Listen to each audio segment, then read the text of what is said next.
आदेश आदेश। जय श्री महाकाल।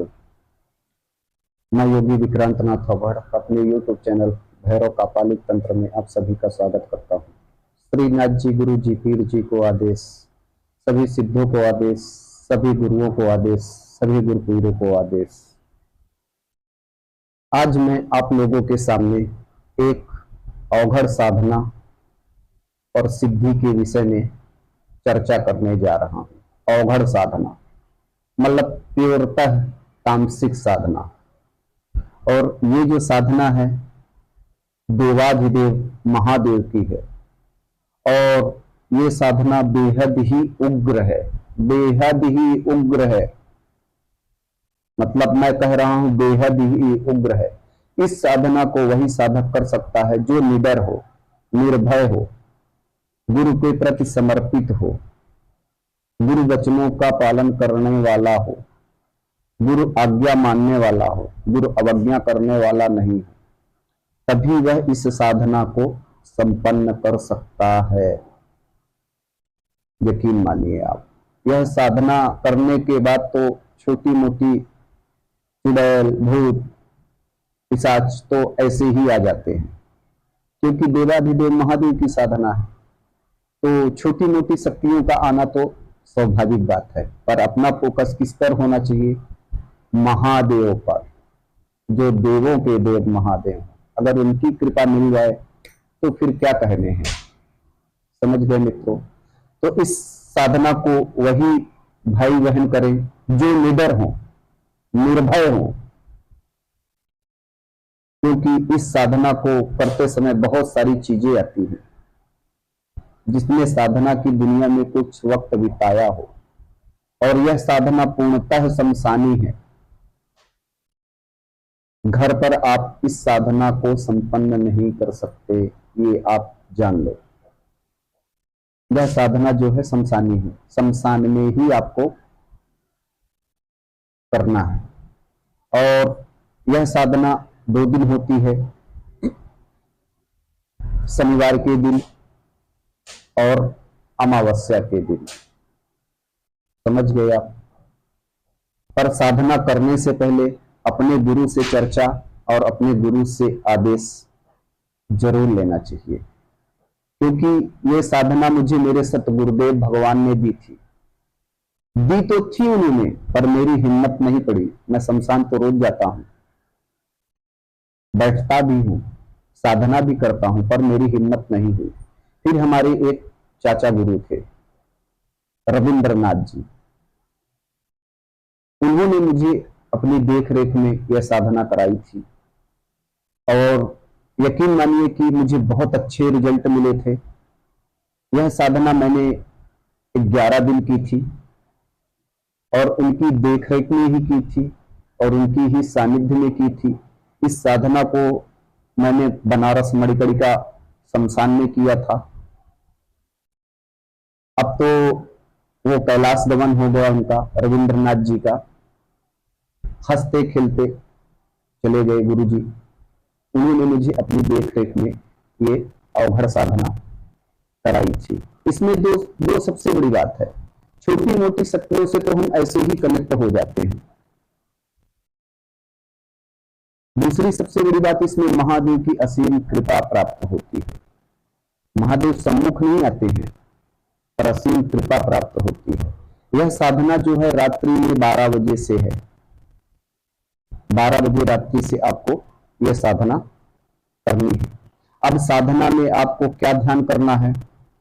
भगवान शिव के तीसरे नेत्र खुल गया है, और चारों तरफ विस्फोट हो रहा है, चारों तरफ अंगार बरस रहे हैं। ऐसा ध्यान करना है। क्रोध में तांडव कर रहे हैं महादेव, ऐसा ध्यान करना है। ऐसे उग्र स्वरूप का उनको ध्यान करना है कि जिधर देखे वो हर चीज निर्जीव हो। जब निर्जीव होगी तभी तो उसमें जीव हो आएगा। हर चीज निर्जीव हो रही है। इस तरह से महादेव के क्रोध स्वरूप का आपको ध्यान करना है।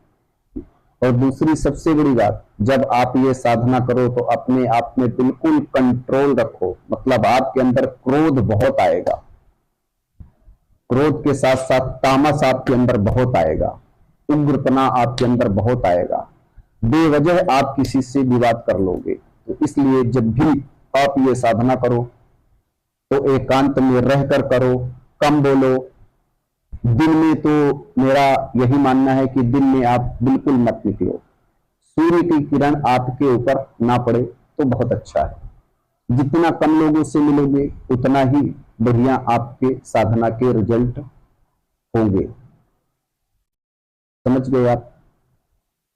तो ये साधना जो है किसी भी शनिवार या अमावस्या से की जा सकती है। अब आपको क्या करना है, चिता की राख लेनी है, चिता भस्म लेनी है और एक शिवलिंग का आपको निर्माण करना है। जब आपका शिवलिंग का निर्माण हो जाए तो उस शिवलिंग को आपको स्थान देना है, स्थापित करना है। स्थापित करने के लिए कोई काला कपड़ा हो, काला कपड़ा ही इसमें चाहिए। आप एक काला कपड़ा बिछा दो, उसके ऊपर शिवलिंग को स्थापित कर दो।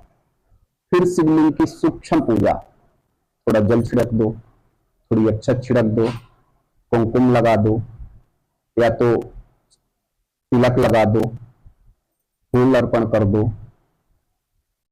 भोग में आपको लड्डू चढ़ा दो, एक नारियल चढ़ा दो महादेव को। ये तो महादेव को भोग हो गया। आपको अभी तामसिक भोग भी देना है, क्योंकि महादेव के साथ उनके गण भी रहते हैं, भूत पिशाच यक्ष गंधर्व बैताल ब्रह्म राक्षस, बहुत सारे उनके गण भी होते हैं। तो उन्हें भी आपको भोग चढ़ाना है।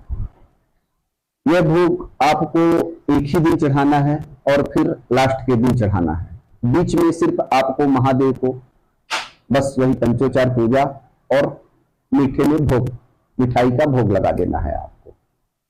अब तामसिक भोग में आपको प्रथम दिन क्या चढ़ाना है, मछली, अंडे, बकरे की कलेजी, बना हुआ मुर्गा, दारू, सिगरेट, फूल, धूप, कपूर, ये सारी चीजें आपको एक बाजू में चढ़ानी है। इसमें दिशा आपका जो रहेगी वह पूर्व मुखी रहेगी या तो दक्षिण मुखी रहेगी। शमशान में या तो दक्षिण की तरफ मुख करके बैठो आप, या तो पूर्व की तरफ मुख करके बैठो। इसमें कुछ ज्योति फोती की जरूरत नहीं है, क्योंकि ज्योत तो वहां स्वयं जल रही है, शमशान के अंदर स्वयं चिताएं जल रही हैं। तो जिनको भी यह साधना करनी है वह मुझसे व्हाट्सएप पर संपर्क करें, मैं उनको मंत्र जरूर दूंगा। मंत्र आप लोग सोचते होंगे कि मंत्र मैं यूट्यूब के ऊपर क्यों नहीं बताता, क्योंकि कुछ ऐसी साधनाएं हैं जो मैं गुरु वचनों से बधा हूं, जिनके कारण मैं मंत्र नहीं दे सकता यूट्यूब के ऊपर। पर साधनाएं, मैं जैसा कह रहा हूं, साधनाएं करने के लिए ही होती हैं। ज्ञान जो होता है वह प्राप्त करने के लिए ही होता है। तो जिन साधकों को, जिन माताओं को, जिन बहनों को ये साधना करनी है, मुझसे व्हाट्सएप पर संपर्क करें, मैं उनको इस महादेव का चमत्कारी मंत्र जरूर दूंगा। और बाकी तो मैंने आप लोगों को सारा विधान बता ही दिया हूं। पर हाँ, एक चीज और आप लोग ध्यान रखिए, जब भी आप ये साधना करो अपने गुरु से चर्चा जरूर कर लो, क्योंकि ये साधना बेहद ही उग्र है, हमारे सोच से परे है। इस साधना में आपको 11 दिन में बहुत कुछ आपके सामने आएगा और आपको 75,000 मंत्रों का इसमें जप करना है। 75,000 11 दिन में कंप्लीट करना है। रात्रि में 12 बजे से ही आपको बैठना है। अब आप एक दिन में कितना करते हो, 75,000 में माइनस कर लो कि एक दिन मैं कितना करूंगा। तो 11 दिन तक, जितना आप प्रथम दिन मंत्र करोगे उतना ही 11 दिन तक आपको करना है कंटिन्यू। जितना आपने जब पहले दिन किया उतना दूसरे दिन किया, उतना तीसरे दिन किया, चौथे दिन किया, मतलब सम मंत्रों का जाप करना है। समझ गए मित्रों? आदेश जय श्री महाकाल, जय श्री महाकाली, जय श्री सदगुरुदेव भगवान।